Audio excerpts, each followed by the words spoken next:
नमस्कार दोस्तों, फिर से स्वागत है आपके अपने यूट्यूब चैनल पे जिसका नाम है लर्न विद एडू फंडा। मैं हूं कौशल जायसवाल।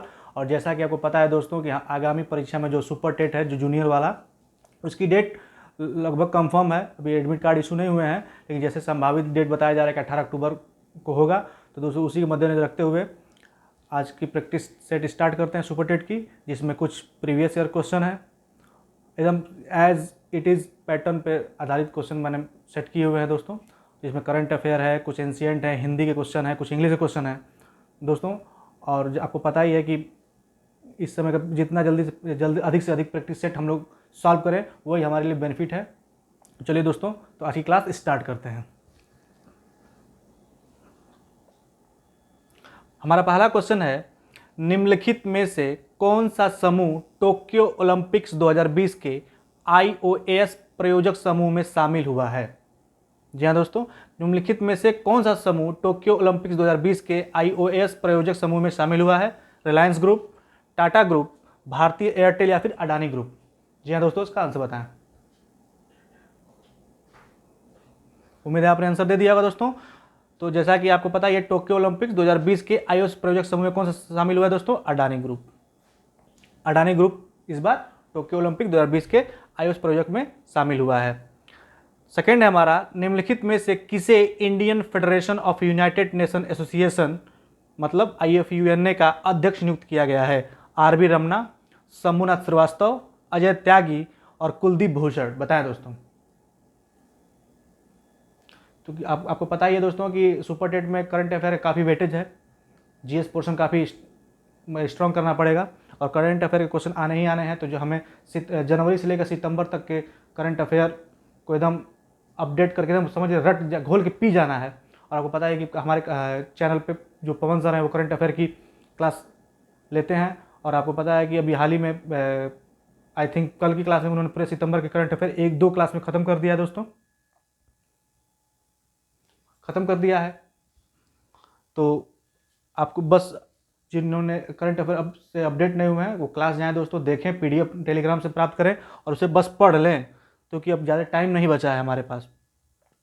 तो इसका दोस्तों आंसर है, निम्नलिखित में से किसे Indian federation of United nation association FUNA का अध्यक्ष नियुक्त किया गया है?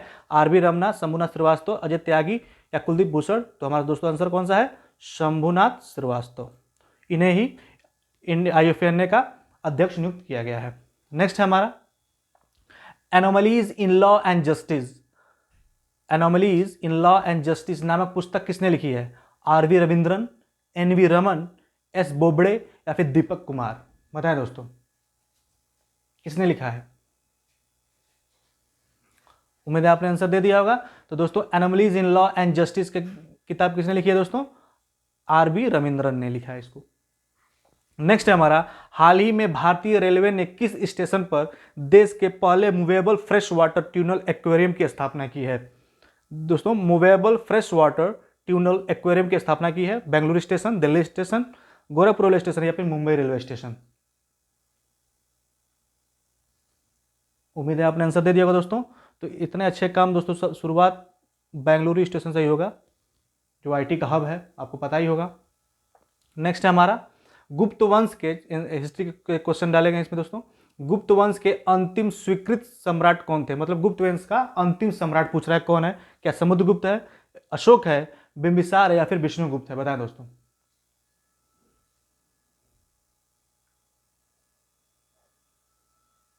उम्मीद है आपने आंसर दे दिया होगा दोस्तों। चलिए देखते हैं। तो आपको पता ही है दोस्तों, बिंबिसार और अशोक तो गुप्त संबंध से संबंधित ही नहीं है। तो लास्ट ऑप्शन कौन है दोस्तों? अंतिम सम्राट विष्णुगुप्त है, समुद्रगुप्त, चंद्रगुप्त प्रथम, गुप्त वंश संस्थापक चंद्रगुप्त प्रथम, उसका लड़का समुद्रगुप्त, फिर उसके बाद से सबसे लास्ट में कौन आता है दोस्तों? विष्णुगुप्त। हर्यक वंश के मगध के पहले शासक कौन थे? हर्यक वंश के मगध के पहले शासक कौन थे? प्रसेनजीत, अजात शत्रु, बिंबिसार या फिर अशोक? बताएं दोस्तों।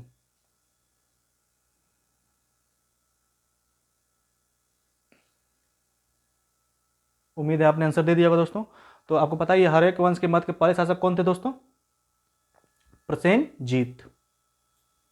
प्रसेनजीत जो था हर्यक वंश का पहला शासक था। इसमें बताने वाले यही है दोस्तों, समुद्रगुप्त को पता ही है आपको, इसको आपका जो इलाहाबाद का स्तंभ है, यहाँ से इसको इसके सारे अभिलेख प्राप्त हुए हैं। जो समुद्रगुप्त को 100 युद्धों का विजेता भी कहा जाता है। नेपोलियन इसे भारत का नेपोलियन भी कहा जाता है। समुद्रगुप्त को सबसे प्रतापी शासक हुआ था गुप्त वंश के काल में। नेक्स्ट है हमारा, निम्नलिखित में से कौन सा देश सार्क SAARC संगठन का सदस्य नहीं है? नेपाल, पाकिस्तान, चीन या भूटान? दोस्तों 2-4 क्वेश्चन तो स्टैटिक जीके के आपके आएंगे ही आएंगे। तो निम्नलिखित में से कौन सा देश सार्क संगठन का सदस्य नहीं था? नेपाल, पाकिस्तान, भूटान या चीन? तो दोस्तों आपको पता ही है कि पाकिस्तान भी है, नेपाल भी है, भूटान भी है, लेकिन चीन सार्क का सदस्य नहीं है दोस्तों। तो यही हमारा आंसर हो जाएगा। नेक्स्ट है हमारा, गुप्त शासकों ने डैश नाम का जुर्माना लगाया था जो हल रखने वाले प्रत्येक कृषक द्वारा भुगतान किया जाने वाला एक हल कर था? हिरण्य, शुल्क, कर या हल्वी कर? आपको पता है दोस्तों कि पहले जमाने में जो भी किसान हल रखते थे उन पर एक टैक्स लगाया जाता था। वो कौन सा टैक्स होता था? हिरण्य टैक्स, शुल्क टैक्स, कर टैक्स या हल्वी कर? बताएं दोस्तों।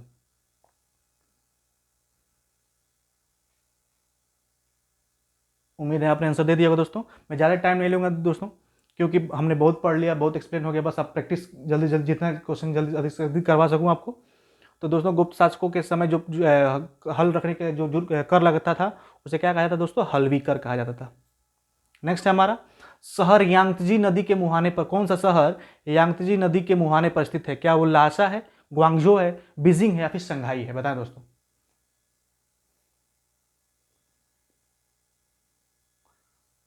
उम्मीद है आपने आंसर दे दिया होगा दोस्तों। तो शहर यांगत्जी नदी के मुहाने पर स्थित कौन सा शहर है? शंघाई। नेक्स्ट है हमारा, निम्न में से किस गृह का दूसरा नाम ग्रह है, ये गृह नहीं है, ये ग्रह है। किस ग्रह का दूसरा नाम लूसीफर है? शनि, बृहस्पति, शुक्र या मंगल? बताएं दोस्तों।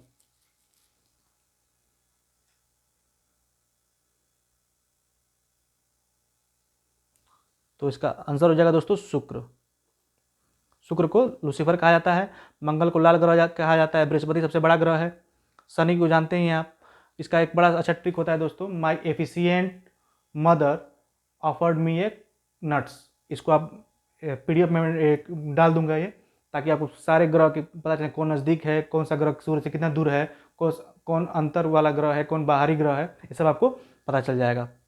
नेक्स्ट है हमारा, आकाश में रात को जिसे नीचे आकाश में चमकने वाले पिंडों को किस नाम से जाना जाता है? तारामंडल, क्षुद्र ग्रह, खगोलीय पिंड या फिर उल्का पिंड? बताएं दोस्तों।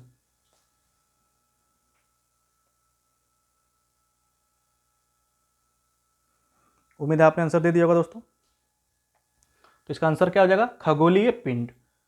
जो चमकने रात को जो चमकने वाले कौन से पिंड होते हैं दोस्तों? खगोलीय पिंड होते हैं। उल्का पिंड जो आपने देखोगे जो जलते हैं उसे उल्का पिंड बोलते हैं।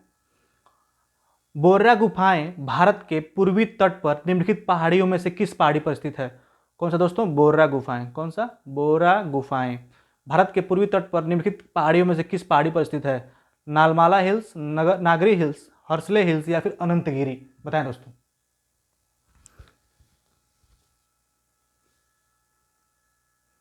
उम्मीद है आपने आंसर दे दिया होगा। तो बोराए गुफाएं जो है दोस्तों भारत के पूर्वी तट पर किस में स्थित है? अनंतगिरी में।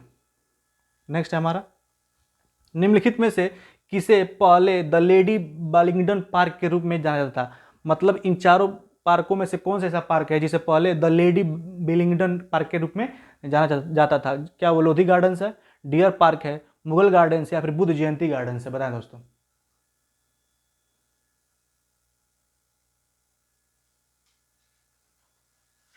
तो उम्मीद है आपने आंसर दे दिया होगा दोस्तों। तो वो कौन सा था? लोधी गार्डन। आपको पता ही है कि दिल्ली सल्तनत जो 1206 से स्टार्ट हुआ था उसमें 5 वंश आए पहले, आपको पता ही है। खिलजी पहले, उसके सबसे पहले आया था आपका लास्ट में गुलाम वंश था, उसमें फिर आपका लोधी था, तुगलक वंश था, खिलजी वंश था, सैयद वंश था। तो दोस्तों ये सीक्वेंस में कभी पूछ लेता है कि उसको बताइए सबसे पहले कौन शासक आया था, किस वंश का सबसे पहले दिल्ली पर स्थापना हुआ, दिल्ली की स्थापना किसने की? तो दिल्ली का स्थापना आपको पता ही अनंगपाल ने, तोमर वंश का एक शासक था अनंगपाल, उसने की थी। तो ये आप इसको देखते जाइएगा दोस्तों, ये सब तैयार रखिएगा ताकि एग्जामिनर कहीं से घुमा फिरा के पूछे तो आपको पता चल जाए। मैंने एंशिएंट हिस्ट्री के बहुत सारे क्वेश्चन करा दिए हैं, और जब मैंने पिछली क्लास नहीं देखे हैं आप तो जाइए लिस्ट में और सारे क्लास देख लीजिए, आपको काफ़ी हेल्प मिलेगी। नेक्स्ट है हमारा, भारतीय संविधान का कौन सा अनुच्छेद धर्म, वंश, जाति, लिंग और जन्म स्थान के आधार पर भेदभाव पर रोक लगाता है? अनुच्छेद 15, अनुच्छेद 19, अनुच्छेद 23 या फिर अनुच्छेद 24? बताएं दोस्तों।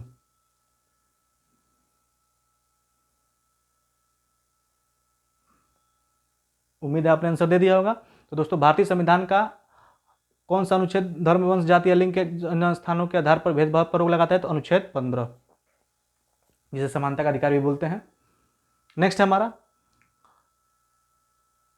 भारत का संविधान अनुच्छेद 17 किसके उन्मूलन से संबंधित है?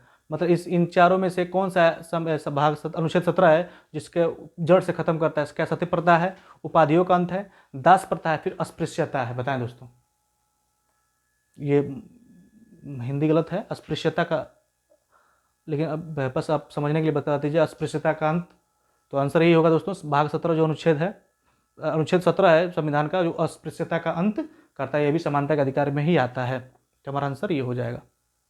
अगला है, भारत का संविधान जो भाग 8 है किससे संबंधित है? राज्यों से, केंद्र शासित प्रदेशों से, नगर पालिका से या फिर नगर पंचायत से?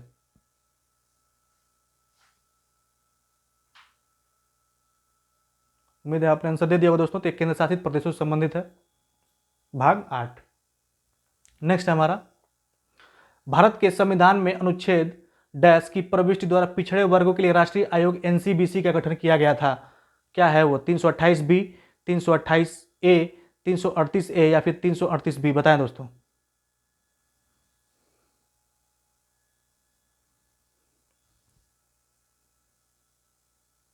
NCBC national commission for backward classes. तो दोस्तों ये 338 बी से संबंधित है। अगला है, भारतीय संविधान के किस अनुच्छेद के तहत जनसंख्या के एक हिस्से में बोली जाने वाली भाषा को विशेष प्रावधान प्रदान किया गया है? अनुच्छेद 374, आर्टिकल 357, आर्टिकल 347 या फिर आर्टिकल 337? बताएं दोस्तों। उम्मीद है आपने आंसर दे दिया होगा दोस्तों। तो आर्टिकल 347।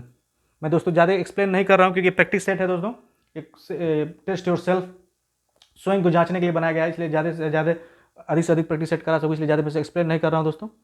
अगला है, डैश अर्थव्यवस्थाओं में सभी उत्पादक संसाधन के स्वामित्व और नियंत्रण में होते हैं? मतलब क्या मिश्रित में अर्थव्यवस्था में ऐसा होता है, या पूंजीवादी में, या समाजवादी में, दोहरी में? किसमें उत्पादक संसाधन के स्वामित्व और नियंत्रण में होते हैं? बताइए।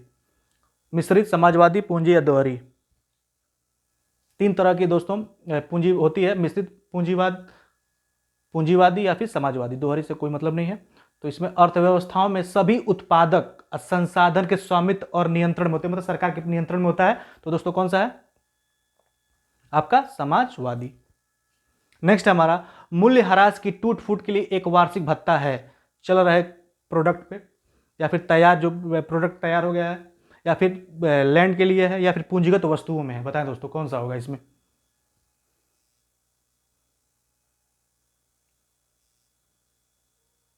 तो उम्मीद है आपने आंसर दे दिया दोस्तों। तो मूल्यह्रास जो डिप्रिसिएशन होता है दोस्तों, टूट फूट के लिए एक वार्षिक भत्ता है, वो जो चल रहा है कार्य, मतलब जो प्रोडक्ट अभी बन रहे हैं उस पर ये दिया जाता है। नेक्स्ट है हमारा, यदि किसी अर्थव्यवस्था में मुद्रास्फीति बढ़ रही हो तो केंद्रीय बैंक डैश सकता है? क्या रिवर्स रेपो दर में कमी कर देगा, रेपो दर में कर में वृद्धि कमी करेगा, या फिर रेपो दर के कर में वृद्धि करेगा? इनमें से कोई नहीं। बताएं दोस्तों।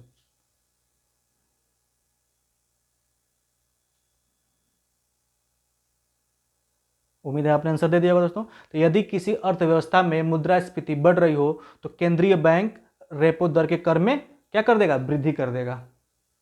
नेक्स्ट हमारा, एशिया का सबसे बड़ा थोक मसाला बाजार कहां है? कोलकाता, दिल्ली, बेंगलुरु या अहमदाबाद?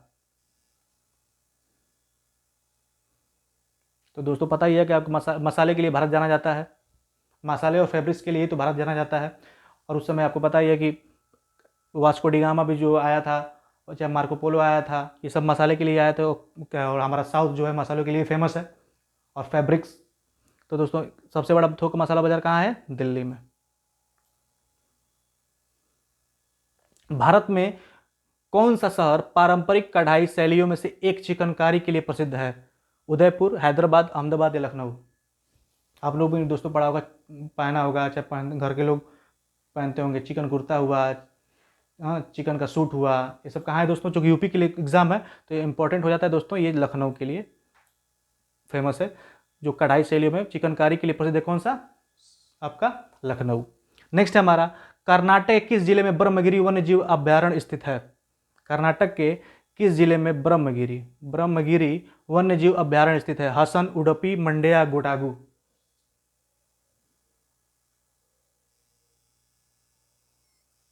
उम्मीद है आपने आंसर दे दिया दोस्तों। तो कर्नाटक के किस जिले में है? वो कोडागु में आपका ब्रह्मगिरी वन्यजीव अभ्यारण्य स्थित है। नेक्स्ट है हमारा, निम्नलिखित में से कौन सा कशेरुकी प्राणी नहीं है? स्तनधारी, मछली, घोंघा या पक्षी? ये साइंस से क्वेश्चन है दोस्तों, चूंकि जीएस है तो सब कंबाइन करके आएगा, तो वो हमारा आंसर हो जाएगा दोस्तों घोंघा। घोंघा कशेरुकी प्राणी नहीं है। नेक्स्ट क्वेश्चन है, इनमें से कौन सी हड्डी मानव कान का हिस्सा नहीं है? इन 4 हड्डियों में से कोई एक हड्डी है जो मनुष्यों के कान में नहीं पाई जाती। क्या वो मैलियस है, स्टेपिज है, इनकस है या फिर फीमर है? और दोस्तों जो नहीं है वो मानव शरीर की सबसे बड़ी हड्डी है। उम्मीद है आपने आंसर दे दिया होगा दोस्तों। तो आपको पता ही है कि मैलियस भी कान में पाई जाती है, इनकस भी, और स्टेपिज मानव शरीर की सबसे छोटी हड्डी होती है। हाँ, फीमर दोस्तों चूंकि नहीं है पूछा है, तो फीमर जो हड्डी होती है जांग की हड्डी होती है और मनुष्य शरीर की सबसे बड़ी हड्डी पाई है ये। नेक्स्ट है हमारा आज का लास्ट, शुष्का छिपाक जीरोथैलेमिया किस विटामिन की कमी से होती है? विटामिन के, विटामिन डी, विटामिन ए या फिर विटामिन सी? बताएं दोस्तों। जीरोथैलेमिया और शुष्का छिपाक जो शुष्क रोग होता है वो किसके कमी से होता है? उम्मीद है आपने आंसर दे दिया दोस्तों। तो विटामिन ए की कमी से जीरोथैलेमिया रोग होता है। अगर आज का लास्ट क्वेश्चन है दोस्तों, जैविक शब्दावली में 2 जीवों के बीच ऐसा संबंध है जिसमें एक जीव लाभान्वित होता है और दूसरा अप्रभावित हो रहा होता है, वो कौन सा है? क्या वो पैरासाइट्स है, क्या एनिमलिज्म है या फिर कॉमनलिज्म है या फिर म्यूचुअलिज्म है? बताएं दोस्तों।